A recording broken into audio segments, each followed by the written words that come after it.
2 سال پیش این بنا نه در داشت، نه تیرزه داشت، هیچی نداشت. 2 سال پیش کسی طرف این بنا شاید نظر نمیکرد. 2 سال پیش آشیانه پنجم این بنا به قول معروف کفترخانه بود، پر از نجاست و پر از افلاسی و چرکنی. شاید هیچ کس باور نداشت که یک زمانی میرسد این بنا به خانه استقامتی تبدیل می‌یابد.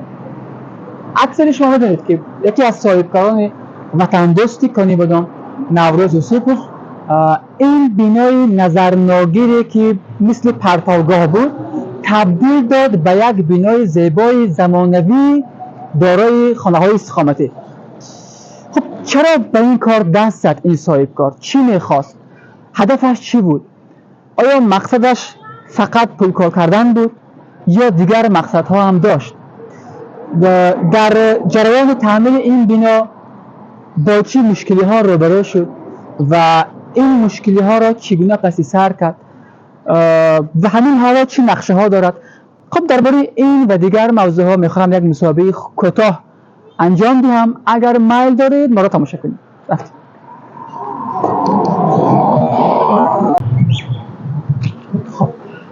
خب نمودی پیشتری بنای برای ما تصویر کنید. پیشتر قبل از تعمیر این چگونه بود؟ چه خیلی بود؟ راستش پیش از گرفتن همین بنا ما علاقه از گرد و اطرافش گذاشتن میترسیدیم، چون که همین خیلی حالتش ناگوار بود که باور کنید خودم میترسیدم که همین بنا چی احوال دارد، چون که نه آینه، یگان آینه هست بود، بسیار فرسوده میدود. لیکن از سبب آنکه من بسیار کنسولتاسیا گرفتم از بسیار کسا، سویکش مستحکم گفتن، یعنی که این کرسیش و دیگر چیزاش که مستحکم که بود، برای همین من گفتم همین یک تجربه کاری میشد ما با که یک جایی که فرسوده است و بینایی که نمود ظاهریش بسیار دلگیر کننده است، ما باید همه چیزا یک جای خوشمنظره و مبادل کنیم.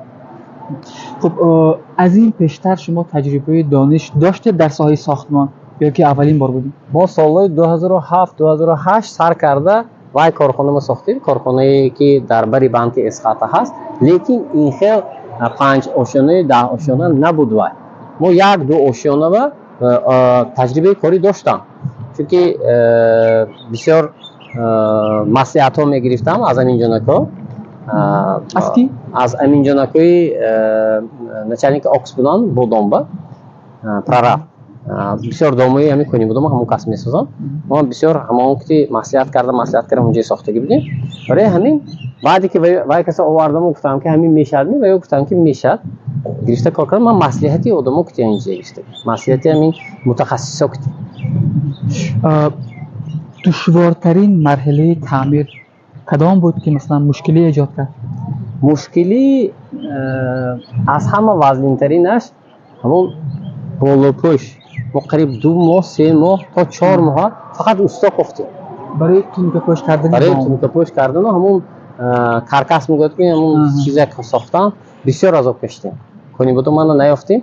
بعد بچه همجه گرفته است، خودمون یاد گرفتیم، خودمون چه وای کردیم، نقشه کشیدیم، خودمون گرفتیم، چون که بسیاری اومده وایما زیر کرده کردن گرفت. گفتیم خودمون میکنیم. بعد همون متخصص آورده مصلحت کرده 2 بار 3 بار همین جانکو آوردیم، دیگر کسا آوردیم، از ازبکستان مهمان وای گرفتیم متخصص همین کردیم. من بسیار یک گل جناب خوشریاک شدم. معلوم است که مثلا در این کار شما تجربه خوب گرفتید و آیا نیت هست که باز یک مثلا بنای نو سازید؟ خب این بنای تیار بود، بنایی که استخوان بندیش آماده بود و شما تعمیر کردید و تبدیل دادید به یک بنای خانه‌های استقامتی. باز نقشه هست که مثلا باز نقشه ما بعدی که تجربه گرفتیم همین بنا ما تصمیم گرفتیم که در بری همین جا مونده است، در کجا دقیقاً در کجا تقریبا همینجا و بین این به جا مونده است. مثلا پازارن безопасность میگه، یعنی که مثلا سوختار خاموش کنه که دیگر چیزاش گذاشته نشده که همینجا حضور تیار کردیم یک بنای نو با мумкин торговый центраш яъне маркази савдошу дигар корош ҳаминҷо бо як баланди ҳамин яъне ки атрофи 9-10 ошёна ҳаминҷо бунёд карда омадааро бо таҳхонашу дигар чизош ҳаминҷо ҳозир тайёр карда истодаем ки ҳаминҷо як ансамбли хушрӯ шавад. Чунки фаҳмидем ки он тарафа бо якта духта ҳамихел хонаҳои бисёр ошёна мешудааст. Аз ҳисоби ҳамин як ансамбли хушрӯ мешавад, як гуфти рӯзҳо ки проспекти хушрӯ мешавад. برای همین کارا سو تجربه نگرفته این به استفاده میبریم. مسافه بین این بینای نوی که ساختن میخواید از این بنا مسافهش تقریبا چند متر؟ حاضر قانون قاعده نگاه کنیم سنیپ گفتگی چیز هست همون سنیپ به نگاه کار میکنیم. این مثلا اتریبوت ما خودمون نکو یا خواهش خودمون نکو همون قانون گذاری نگاه کرده متخصصا که مصلحت کرده این چیز پروژه میشه یعنی که نقشه گذاری میشه این همون تگه باید مخالفت نکند. بله. مثلا استقامت کننده های مثلا این بنا این آشیانه این حجره شکایت نکنن که پیش آینه ما بنای نو ساخته شده ما اما یک همون سنیپ بود استانداردی نرمتی که میارو که دیده برآمده بعد کنید. بله. یکی از سوالهای دیگری که در ذهن من چرخ میزند آیا نوروز یوسفوف هدفش از تعمیر این بنا پول کارکنی بود یا چیز دیگر بود؟ از این هدف با هدف دیگر هم بود؟ من دروغ گفتن ما ممکن نه پول کار کردن نه. خب این بستگی به وجدان شما است. اگر خواستید دروغ گویید، اگر نخواستید صمیمانه صادقانه را حاضر ما خوانده ایستادیم. مثلا چی خوانده ایستادیم؟ بیزنس خوانده ایستادیم، یعنی که صاحبکاری ما خوانده ایستادیم. پول کار کردن یعنی که مبلغ یافتن این بخلاف یعنی که نتیجه خدمت رسانی تا میشه. یعنی که شما مقصدی خدمت بهتر رساندن اگر نیتتان باشد پول خودش می آمده است. اگر مقصدی پول کار کردن باشد همین چیز با پول می رفتید و برکش نمی شده. از حساب همین وای چیزا گرفته پرت افتیم ما گفتیم که خدمت میکنیم یعنی که خوشرو میکنیم یک جای زمانوی میکنیم ممکن است که از یکم همین دام ما فایده نکنیم لیکن من بعد فهمیدم که оброи که میگیرید از بسیار пулҳо болотар месудас. Яъне ки репутация, которую вы строите, он будет намного дороже стоить, чем деньги, которые вы зарабатываете. Аз ҳисоби ҳамин мо инҷа фақат хизмат мекунем муфта кардем. یعنی نیت همین خیلی نیت پول کارکنی نبود. نیت خدمت به جامعه آبادی شهر بود. اینها بود. خب این بنا دارای چند حجره است؟ اطراف 4 آشیانه 9 تگی خانه‌اش است.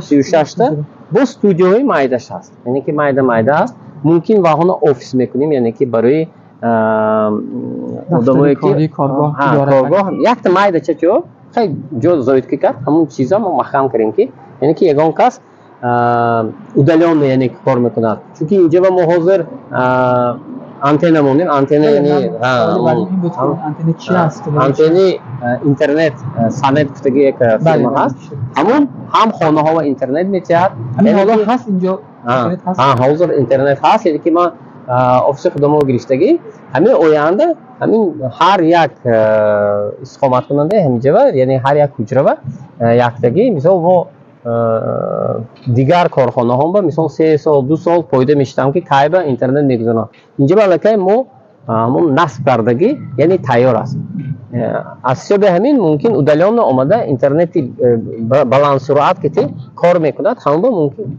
کابینت هم تیار کرده ممکن ما شنیدیم که خود شما هم میخواید اینجا زندگی کنید. بسیاری آمده سوال داد که این فرسوده بود و میفروشتم دیگه جا نمیبره من گفتم که من احرام بلندترین اینجا شد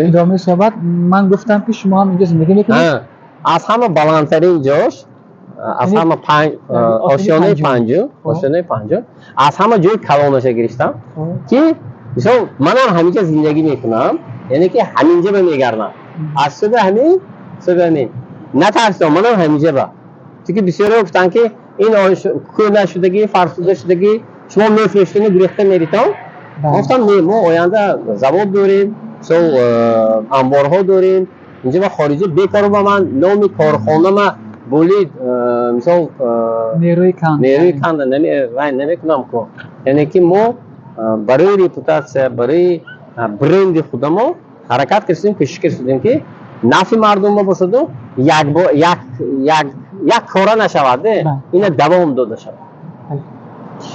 تشکر موفق باشید سلامت باشید.